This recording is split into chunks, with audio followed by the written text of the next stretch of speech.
जय श्री राम दोस्तों। आप सबको भाई दूज के दिन जो मुहूर्त है शुभ तिलक करने का, उसकी जानकारी हम आपको दें। वैसे तो आज ही भाई दूज का कार्यक्रम, लेकिन बहुत सारे लोगों को मुहूर्त के लिए बहुत सारे लोगों ने प्रश्न किए, इसलिए हम लेकर के उपस्थित हैं और आपको जानकारी देंगे विस्तारित से। भाई दूज पर देखिए, हर दिवाली के 2 दिन बाद यानी कि द्वितीय तिथि को ही मनाया जाता है रक्षाबंधन की तरफ से, इसलिए बेहद इस बार जो है खास है। इस दिन बहनें भाई की लंबी उम्र के लिए पूजा करती हैं, साथ ही उनकी सलामती और खुश रहने के लिए, अच्छे स्वास्थ्य के लिए भाई दूज के सभी नियमों का पालन करती हैं। ये त्यौहार भाई और बहन के प्यार और रक्षा का प्रतीक होता है। भाई दूज को यम द्वितीया भी कहते हैं। हिंदू धर्म में इसका विशेष महत्व है। इस दिन बहनें रोली और अक्षत से भाई का टीका करती हैं। उसके पश्चात सूखा नारियल भी देती हैं। ऐसा माना जाता है कि इस दिन यदि विधि विधान से पूजा की जाए तो भाई बहनों के ऊपर से अकाल मृत्यु का संकट टल जाता है। इस दौरान बहनों को भाई का तिलक करते समय शुभ मुहूर्त का विशेष ध्यान रखना चाहिए और रखा जाता है।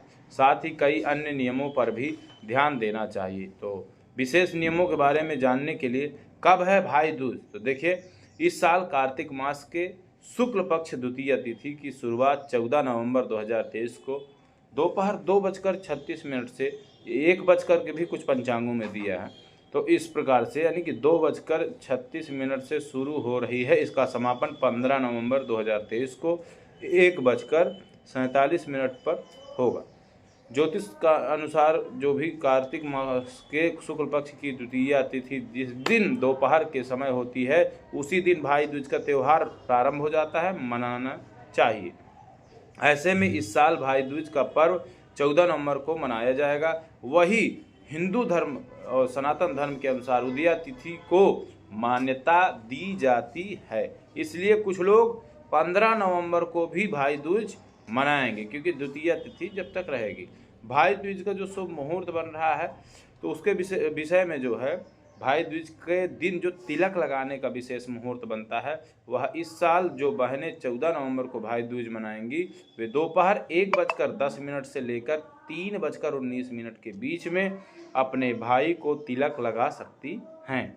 वही जो बहनें 15 नवंबर को भाई दूज मनाएंगी या किसी कारणवश विलंबता है या कुछ भी है, तो वो सुबह 10:40 से लेकर दोपहर 12 बजे तक के बीच में तिलक लगाएंगी, तो अत्यंत शुभ और लाभदायक रहेगा।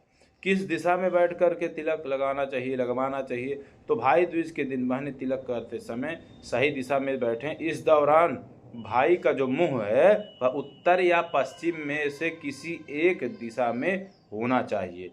बहन का मुख उत्तर या पूर्वी में होना चाहिए। तिलक करने की जो विधि है, वह भाई दूज के दिन शुभ दिन सबसे पहले भगवान गणेश की पूजा करनी चाहिए। उसके बाद तिलक करने से पहले थाली में रोली, अक्षत और गोला और मिठाई रख लें।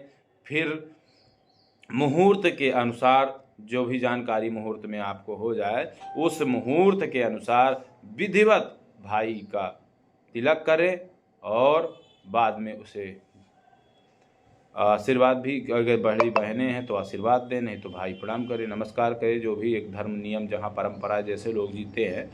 इस दौरान अपने भाई को मनपसंद का भोजन करवाना चाहिए। बाद में अपने भाई बहन से आशीर्वाद लें और उन्हें भेंट दें। देखिए, इसमें कुछ सावधानियां रखनी है, तो कौन कौन सी सावधानियां रखनी है वह हमें अत्यंत जानना जरूरी है। भाई दूज के दिन किसी भी समय तिलक न करें। इस दिन भाई और बहन दोनों ही काले रंग के वस्त्र ना पहने। भाई को तिलक करने तक बहन को निर्जला ही रहना चाहिए। भाई को तिलक करने तक बहनों को निर्जला ही रहना चाहिए, इससे ठीक रहता है। भाई दूज के दिन भाई बहन को एक दूसरे से झूठ नहीं बोलना चाहिए। इस दिन मांस का सेवन नहीं करना चाहिए, शराब इत्यादि नहीं पीना चाहिए। ऐसा करने से यम के क्रोध का सामना करना पड़ सकता है, इसलिए विशेष ध्यान दें। दूसरी बात यह है कि जैसे किसी का स्वास्थ्य खराब है या कुछ है, तो वो लोग निर्जला व्रत इत्यादि, मान लीजिए दवा लेना है या कोई भी ऐसी चीज़ें हैं, इसमें जो है विशेष रूप से ध्यान देना चाहिए और स्वस्थ रूपरेखा के साथ आप लोगों को ऐसी विचारधारा के साथ आगे बढ़ना चाहिए और इससे एक भाई बहन के प्रेम में प्रगाढ़ता प्राप्त होती है। इसलिए यह त्यौहार व्रत और भी अत्यंत उत्तम और अच्छा माना जाता है। इसीलिए इस सब चीज़ों की विस्तारित जानकारी आप सबके साथ लगातार हमारी बनी रहती। चलिए बहुत बहुत धन्यवाद। आप सब पुनः ऐसी ही चीज़ों के लिए जुड़े, आप सबको जानकारी प्राप्त होती रहेगी। जय जय श्री राम, जय चित्र।